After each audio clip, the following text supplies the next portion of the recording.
Hi, how are you? Welcome back to my channel. Today we are judging books by their covers. What I mean by that is I'm going to be going through my shelves and picking out some books with scary looking covers. I'm going to read them, take you guys along with me, and just see if they're as scary as they look. It's been a while since I found a truly scary book, and I'm just ready for one, you know? As you know, scary is subjective. So what I find scary might not be as scary for you, but I'll try to explain my reasons why it's scary for me. Let's go see what we can find.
I thought we would start with maybe 3 and then see how long that takes. If I have time for maybe one more, I'll throw another one in because I found a couple other contenders.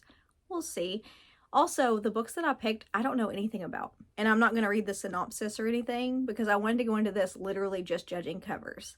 That's why. But as I read it, I will tell you guys what it's about. That way you know what to expect. First one is The Secret of Ventriloquism by John Padgett. All I know about this one is that it's like a short story collection, I believe. The reason this was creepy or scary to me is because I think ventriloquism dummies are scary as hell. And also, like this one, there is something so unnerving about it. I don't know why. There's also this little illustration in the front. Like, I don't know what this is all about. Thought that was very disconcerting. Number 2 is All the Fiends of Hell. This is the only one that I've seen anything on, and the only thing I know is that it's pretty highly rated. I know a couple people that have read it and really enjoyed it. Otherwise, I don't really know much about it. I believe it does have something to do with aliens. And this is by Adam G. Nevill. I thought this cover was really scary looking. There's something really terrifying about this. It's a simple cover, like just a black background. But this, I don't know what this is, alien, but it's really scary. And then finally, now this one is not just scary, but kind of gross too. I'm just gonna warn you guys. And it's extreme horror. And that is Nightmare Nirvana by Adam Beauregard. Now this one is really scary looking. It's not thick, but it's a pretty big book. And again, this is I believe a short story collection. And I don't know how I ended up with 2 short story collections, but I just judged them based on the cover, so that's what we got. We'll see. But I do know this one is an extreme horror, so if you're not an extreme horror fan, you might want to skip this one, but I'll let you guys know how it goes. Actually, I think that's the one I'll start with, is the extreme horror. I think I'll start with this one. Let's see how it goes.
already finished Nightmare Nirvana because it's pretty quick. I forgot to tell you guys, I actually have a signed copy of this one. It says, "May your nightmares come true." Love that. Also, each story has its own art. I'm not going to show you that one because it's pretty gnarly. This one's pretty cool though. I could show this one. So it is extreme horror, so some of the art is a little extreme. It's all black and white. I could show you this one. But yes, really cool artwork. So, is it as scary as the cover? No. It's gruesome. It's gruesome like the cover. It is. It's not overly scary, I don't think, because I think for it to be scary, I kind of need like a sense of dread. I kind of need tension and a sense of dread, but the stories weren't long enough to have that. They were pretty short. And I have had short stories collection that were able to give me the sense of dread. Unfortunately, this one didn't. However, it was very unsettling. It was very disturbing.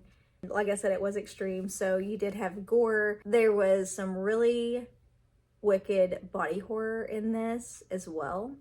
There were like plenty of skin crawling moments, which, you know, you would expect in something like this. I did enjoy every story, but they just left a little taste. You know, they just gave me a little taste, and I wanted a little bit more from every one of them because they were good. I did have a couple of favorites. My favorites were Bake Sale. I can't really say too much because they are short, but Bake Sale is kind of a revenge story. Loved it. And then the other one, The Last Illusion, that was my other favorite. I liked it a lot as well. It was like a very twisted magic show, and it was really good. I love Aran Beauregard's work. Like, I definitely would recommend this if you enjoy extreme horror. It was twisted, it was effed up, it was gruesome, but to me, it didn't scare me. So, but yes, it was really good. We're gonna try All the Fiends of Hell by Adam Nevill next, and I will keep you guys updated.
I forgot to tell you guys, this is a signed copy of this one as well.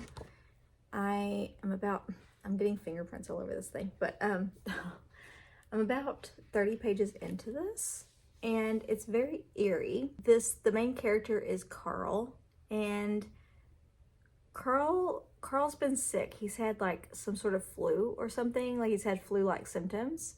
And he wakes up and the world is very quiet. There's been some sort of event that there are no people. It's very quiet. There are no dogs barking. There's no traffic. He's sort of looking around, trying to figure out what's going on, who's left. And also, all the houses on his street, the doors are just wide open, which is really weird. He knows there's been some sort of incident. So that's what he keeps calling it, incident. So yeah, he's just trying to piece together like what's going on and who's left and what's happening. So that's where I'm at so far.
I have made it to page 104 now.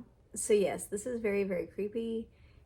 Carl is figuring out what's going on still. This has had my heart racing already, and we're only 104 pages in. The skies are like this blood red color, which is very disconcerting. And there are these really terrifying creatures that are not of the earth that are hunting people. On top of that, Carl has found these two kids who he's kind of taken under his wing, and they have heard that the sea is the safest place to be. So they're trying to get to the sea now. They've met somebody else, another human that I'm not so sure about, but we'll see how that goes. And yeah, that's where we are.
I've made it to page 195, and this is really intense. Definitely has the sense of dread.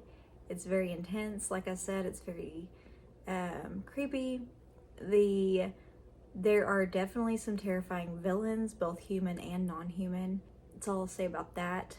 Yeah, it's definitely scary. They're in sort of a hopeless situation.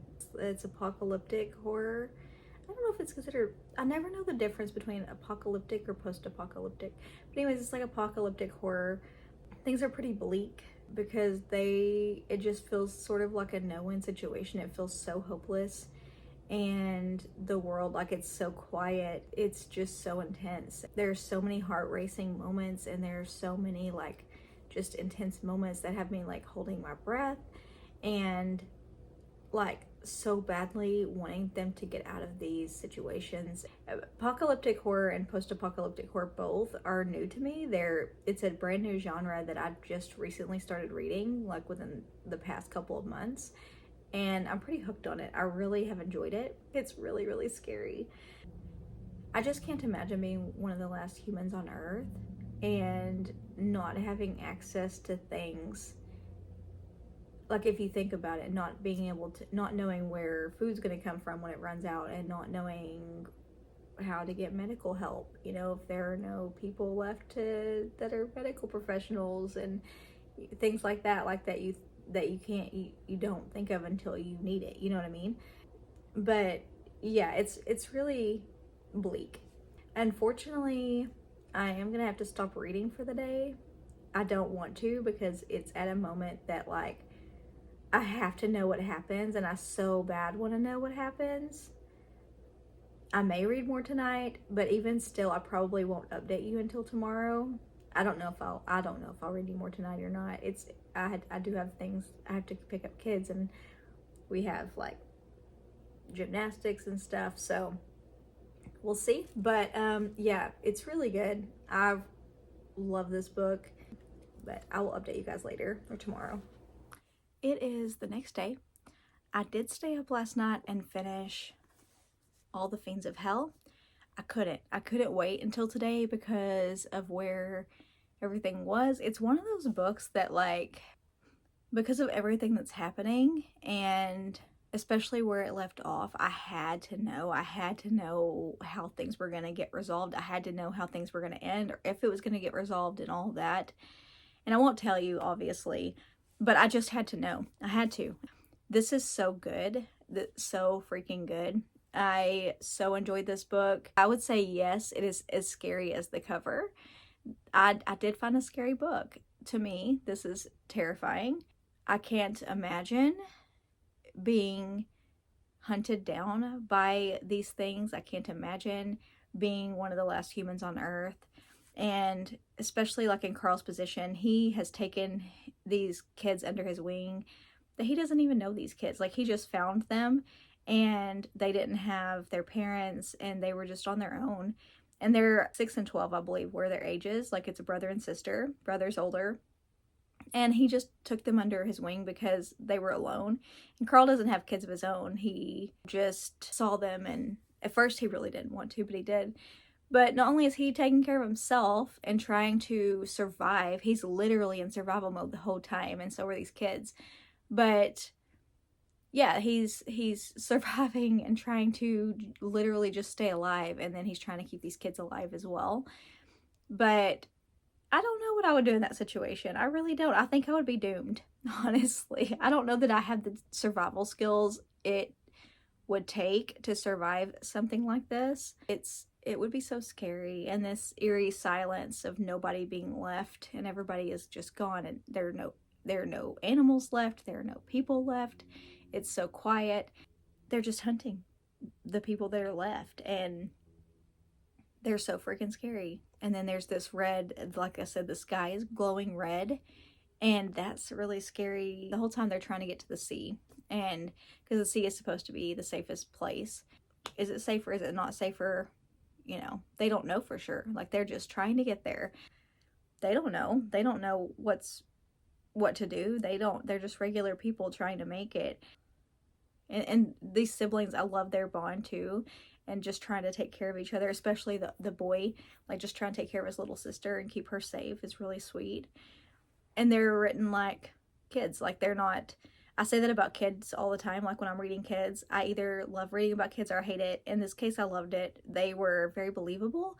They weren't written beyond their ages. They were their ages, you know what I mean? Like they were very believable, and they were written very well. All the characters were written very well.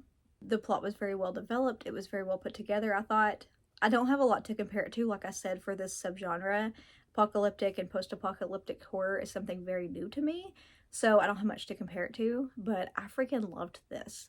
And scare factor, yes, I believe it did match the cover. I thought it was freaking terrifying. Cannot imagine being in this situation, and I held my breath so much in this book.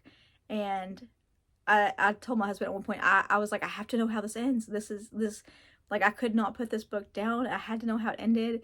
It was stressing me out. So it was so intense. But yeah, really excellent. I will be reading now The Secret of Ventriloquism by John Padgett, and we'll see if this one is as scary as it looks. I will keep you guys updated and let you know how this goes.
I have already made it to page 119 on The Secret of Ventriloquism.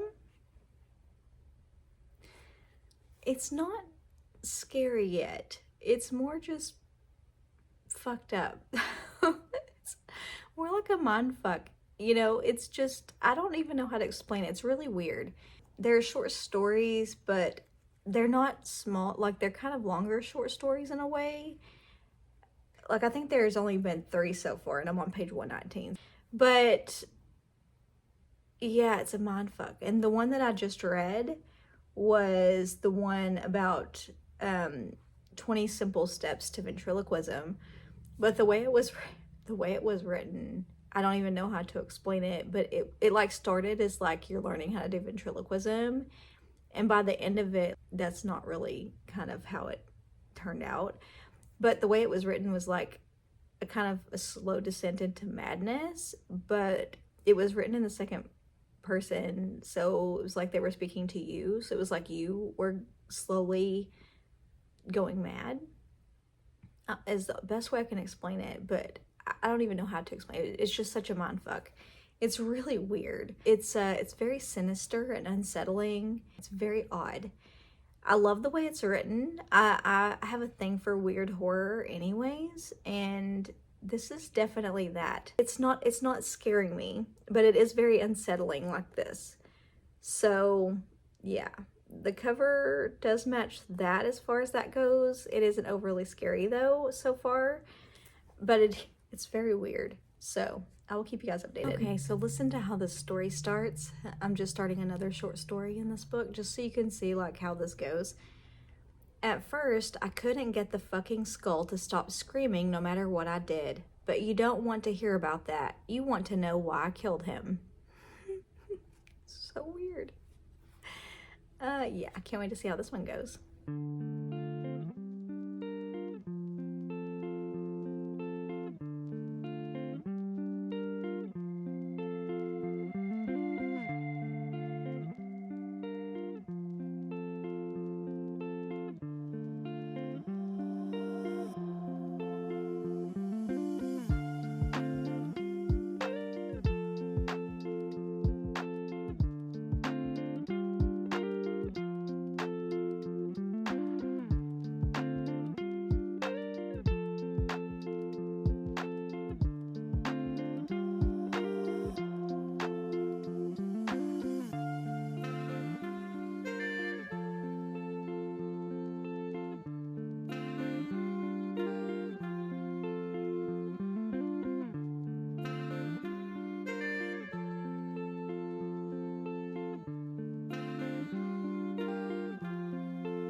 I finished The Secret of Ventriloquism. This one ended up not being super scary. It didn't end up being scary at all. It was more just a mindfuck. It was weird. It was very odd. It is a short story collection, but some of the stories do sort of go together. They are somewhat connected in a way, and you would just have to read it to find out how. I thought it was very clever the way some of them were connected. It was very imaginative and it was very creative, and I loved it. I really love weird books. It was very obscure and it didn't tell me how to think. It didn't tell me how to feel. It didn't tie things together in a nice neat little bow, you know what I mean? So I loved that it was sort of ambiguous. If you love weird horror, you might really enjoy this.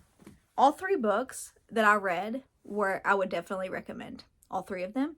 They were definitely great for different reasons. So yeah, I read a little bit of everything with this one. There was extreme horror, there was apocalyptic or post-apocalyptic horror, and then there was, weird horror. So 2 short story collections and then 1 full-length novel. They were all really good. Only one of them was truly, truly scary though. So, but yeah, they were all really good. I want to know down in the comments, what is the scariest book you've ever read? I would really love to know that. I'm really thinking about doing a video and reading your scariest books. If that's something you'd be open to, I would really love to do something like that, and I will mention you in the video, and I would just really love to read them. Also, I will plan on doing a video of the scariest books of all time soon as well. I don't know how they do that. Is it votes? I don't know what it is, but the scariest books of all time, I'm planning on doing a video on that soon as well. But I want to give you guys more scary content since this is a horror channel, and I'm just really craving scary books lately. So I want to give you guys that. Something to look forward to soon. I want to do more of these judging books by their cover videos as well. Whether it be scary books on my shelves, weird books, or whatever, but it will always be horror. So, always open to suggestions, obviously. But anyways, yeah, let me know down in the comments your scariest book, the scariest book you've ever read. I would love to know if you're open to sharing it. I will have another video out to you on Friday, and it is my TBR board game. We'll be picking my February reads. So, and you will also find out if I met my challenge for January. And as you know, my TBR board game chose a big chunky book in Anna Karenina and 4 others. So you will find out if I actually met my challenge for the month. I will see you on Friday. Bye for now.